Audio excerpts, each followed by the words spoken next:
Welcome to Transforming the Toddler Years, the podcast for conscious parents, caregivers, and educators who believe tantrums aren't terrible.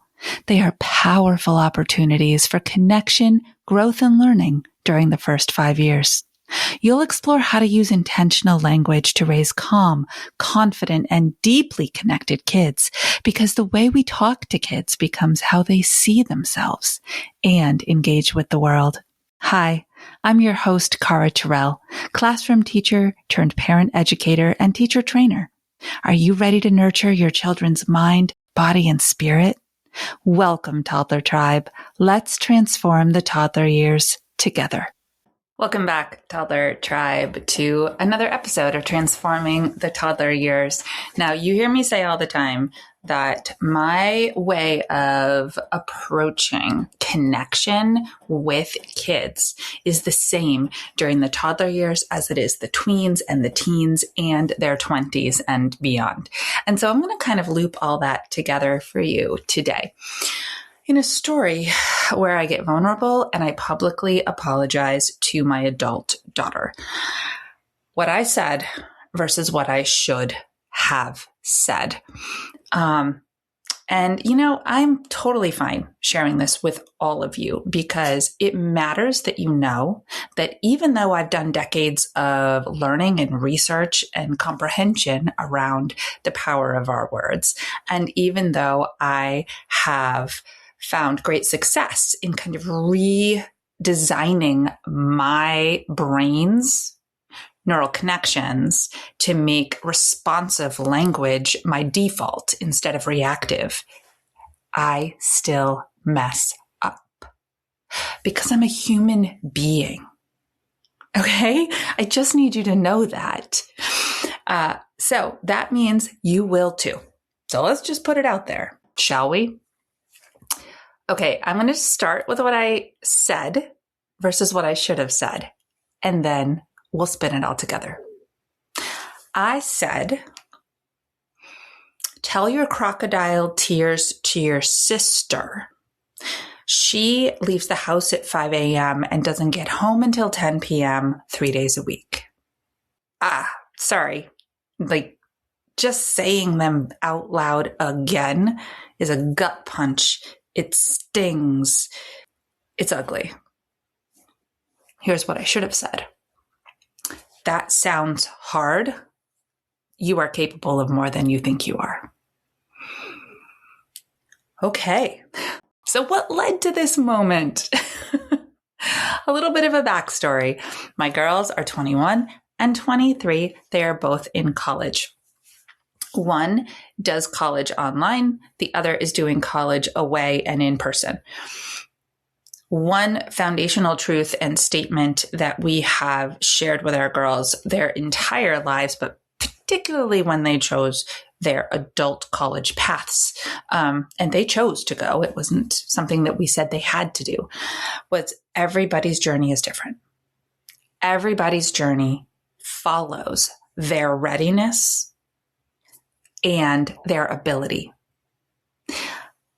as a whole human. And so when our oldest took a couple years off between high school and college, that was fine. What she did was go out on her own and practice independent living. So that was what she was ready for. That's what level of next best step was her path. And we celebrated that. Our youngest hit the road. She graduated in June, got on a plane in September to Japan, enrolled in Temple University, the Tokyo campus, and has never come back. Right? That was her path to readiness. Great. We celebrate each individual path to their next best step that leads them to do something impactful that's deep in their passions so they can make a mark on this world and feel really good about themselves at the same time. Okay.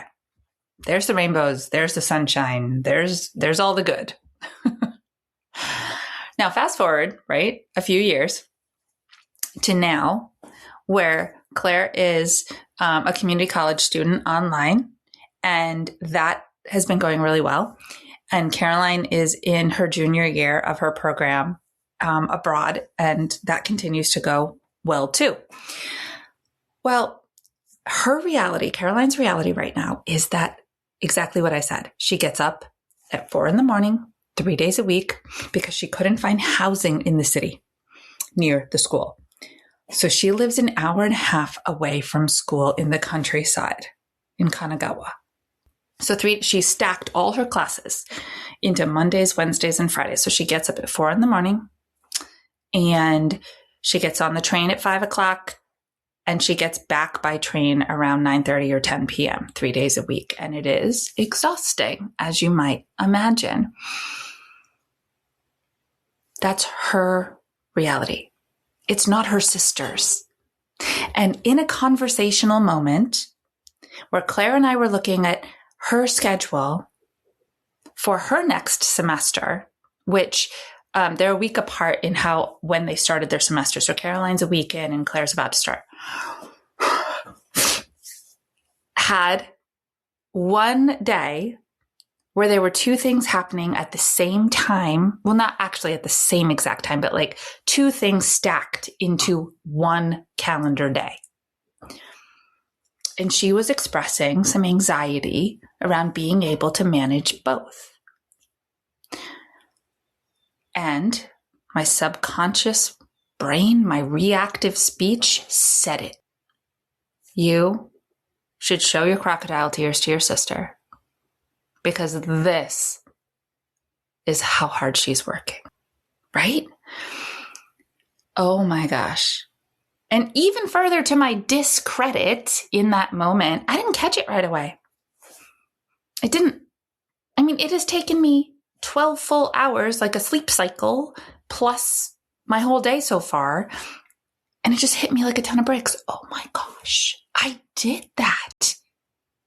And that is my sensitive kid. That's my emotional child. That is my introvert who chews on things and allows them to settle. And I'm always the one who lifts her back up. And I put her there. Ugh. And so when I see her today, I will apologize in person. Repair work is actually far more powerful than our damaging statements. I'm going to say that again, because remember at the top of this episode, when I said my ugly statement, I had to take a minute because it was such a gut punch even to me, and it wasn't me I said it to. Repair work is much more powerful than our ugly words. Repair work speaks to the relationship. And that is always at the core of everything that you do. So I will have a repair conversation with her later, and I will vulnerably, and I will just ask for forgiveness straight up. But I want to share with you kind of the linguistic breakdown and that identity building that comes out of the book when we say those subconscious speech things. So, one, there was comparison. There was implied comparison. Now, if you have more than one child, or if you are a sibling, I am not, I'm lonely, then you understand the ease at which we can fall into the comparison trap. And it's the implications of comparison that actually deeply affect the core of our children more. I should be this. I should be that. I'm not that. That makes me bad. That makes me less. That makes me worse than. The first part of what I said out loud played into that. The other thing that I have spent 2+ decades drilling into my beautiful girls' minds and hearts is that who they are is enough. Who they were born into the world as is enough.